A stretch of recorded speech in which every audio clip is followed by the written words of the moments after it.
It was a warm July afternoon when the Lindenberg family arrived at Lake Kessler, their favorite quiet escape tucked away between pine-covered hills and still waters. Before we continue, please take some time to subscribe to Dailydose, like, and share this video. The sun painted gold across the lake's surface, birds flitted through the trees, and a gentle breeze whispered through the leaves like a secret. For Carl and Sharon Lindenberg and their two children, Judith and Kevin, it was meant to be just another peaceful family getaway. No schedules, no emails, no distractions. Just them, nature, and time to unwind. On their first evening, they gathered at the edge of the lake to take a family photo. It was one of those moments that felt picture-perfect, arms around each other, faces smiling, the sun just low enough to cast that soft golden glow. They snapped a selfie, laughed, and went on with their day. But that photo would change everything. Later that night, back inside the cabin, Sharon pulled out her phone to scroll through the photos from the day. She paused at the selfie. Something felt off. She zoomed in on the background. That's when she saw it. A man, dressed in black, standing still among the trees across the water. He wasn't walking by. He wasn't waving. He wasn't even smiling. He was staring directly at them. Sharon's stomach turned. She showed Carl. He squinted. Probably just someone hiking, he said, trying to sound casual. But even he couldn't shake the feeling that the man looked out of place. Almost too still, too deliberate. They showed the kids. Kevin, who was only 10 but sharp-eyed, leaned in and whispered, "He looks like he's not supposed to be there." The family tried to brush it off. They were miles from the nearest town, and they hadn't seen another soul since they'd arrived. But the photo stuck with them, and the unease only grew. By the third day, they found themselves returning again and again to that same part of the lake, not because they planned to, but because they were drawn to it. Maybe out of curiosity, maybe out of instinct, maybe something in the air told them there was more to that spot than just trees and water. It was late morning.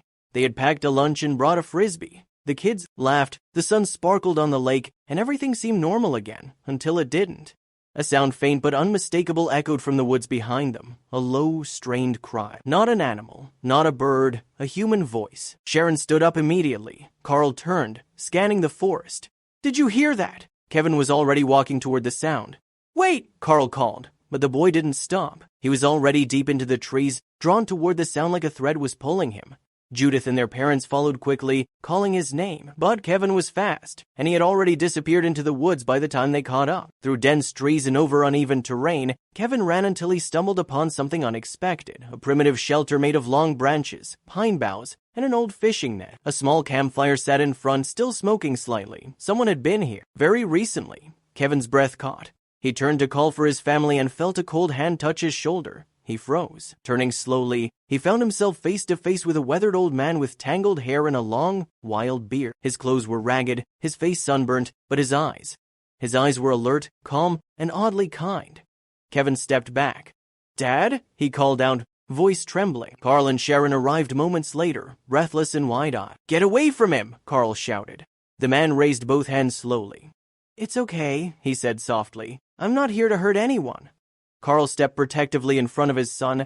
"Who are you? Why are you hiding out here?" The man chuckled softly, then slowly sank down onto a log.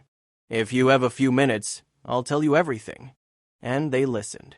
He said his name was Jacob Trumbull. He was 85 years old, a former resident of the Lexington retirement home 20 miles from the lake. For years, he had sat in that building watching the world outside from his window, a world he once explored, climbed, hiked, and loved. But now he was trapped in a routine of pills, soft food, and television. His friends had passed. His family seldom visited. So he made a decision. He escaped. He planned it meticulously. He hid supplies under his bed, collected trail maps and food. He even stole a lighter and an old backpack from one of the storage closets. And on the longest day of the year after breakfast, when the staff left residents alone for a few hours, he put on his robe, tucked the bag under it, and told the nurse he was just going for a bathroom break. He never came back. He walked 7 miles before sunset. Then he kept walking, sleeping in brush, living off rations, searching for a quiet spot to disappear into. "I didn't want to die in a chair," he said. "I wanted to live one more time." But what happened that night, his first alone in the woods, was something not even Jacob could have expected. He built a fire, set up his shelter, and lay down to sleep. Around 2 a.m., a deep growl jolted him awake. He opened his eyes to see an enormous bear, easily 8 feet tall, standing just feet from his camp. His blood turned to ice. He didn't move. He thought of running, screaming, praying, but something inside him snapped. He stood up, raised his arms, puffed out his chest, and let out the loudest shout his lungs could manage. And the bear stopped. It stared at him, snorted, then incredibly sat down, right next to the fire. Jacob blinked, unsure if he was hallucinating, but it was real. The bear stayed with him all night, and again the next. Eventually, the bear brought her cubs. They became his companions, his protectors. Jacob, the old man forgotten by the world, had found a new family in the wilderness, and now, so had the bears. The Lindenbergs sat in stunned silence as Jacob finished his story, the glow of the fire crackling between them. Even little Judith, normally squirming with impatience, sat still on the fallen log, her eyes wide. Kevin leaned forward, chin in his hands, captivated.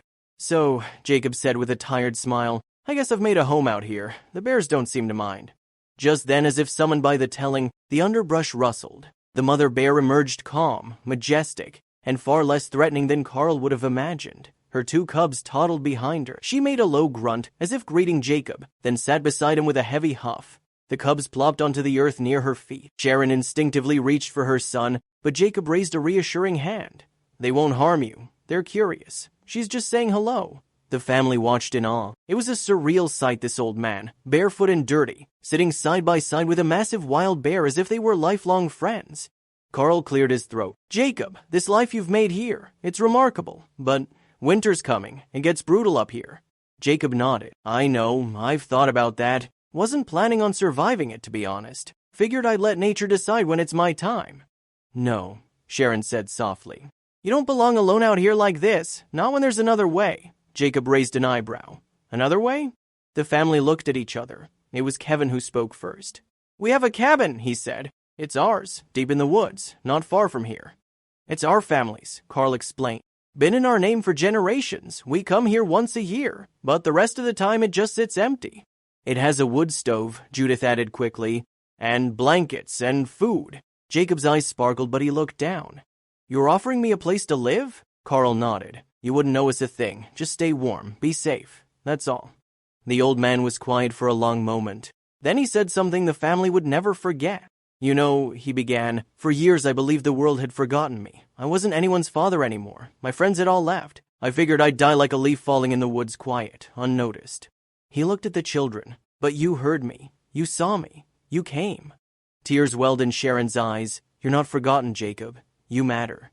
The next morning, the family packed up and brought Jacob to the log cabin. It wasn't fancy, but it was warm and solid. They filled the pantry with canned goods, firewood, and matches. Kevin gave him his own flashlight. Judith left behind a sketch pad she had drawn bears in. The mother bear followed them part of the way, her cubs in tow, then lingered near the tree line as if she understood. When Jacob waved her toward the cabin, she quietly followed, sniffed around the porch, and settled nearby like a guardian. 3 days later, the Lindenbergs had to return home. The vacation was over, but this time they didn't leave with sadness. They left with hope. As they crested the hill behind the cabin, they turned one last time. There stood Jacob on the porch, his hand raised high, waving like a child seeing off his friend. And beside him, the bear. It looked like something from a storybook, something not quite real, but it was. "Until next year," Jacob shouted. "Be safe, my friends." They shouted back, "We'll be back."